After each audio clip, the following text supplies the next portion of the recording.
বিসমিল্লাহির রহমানির রহিম। আমি একটা লেখা লিখেছি, লেখাটার নাম পরিচ্ছন্ন জীবনযাপন। আমরা জন্মগ্রহণ করেছি শুদ্ধ জীবনযাপন করার জন্য। এটাই এজন্যই আমাদের স্রষ্টা পৃথিবীতে পাঠিয়েছেন এবং মায়ের গর্ভে জন্মগ্রহণ করার সুযোগ দিয়েছেন।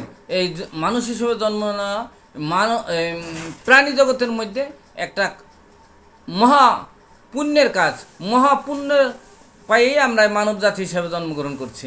তাই আমাদের পরিচ্ছন্ন জীবনযাপনই আমাদের জন্য অপরিহার্য। তাই আমি একটা লেখা লিখেছি, লেখাটির নাম পরিচ্ছন্ন জীবনযাপন।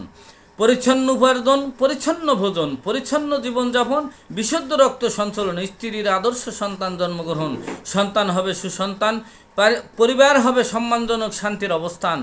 অপরিচ্ছন্ন উপার্জন, অপরিচ্ছন্ন ভোজন, অপরিচ্ছন্ন জীবনযাপন, দূষিত রক্ত সঞ্চালন, স্ত্রীর অশুদ্ধ সন্তান জন্মগ্রহণ, সন্তান হবে কুসন্তান, পরিবার হবে দুঃখ কষ্ট জ্বালা যন্ত্রণার স্থান।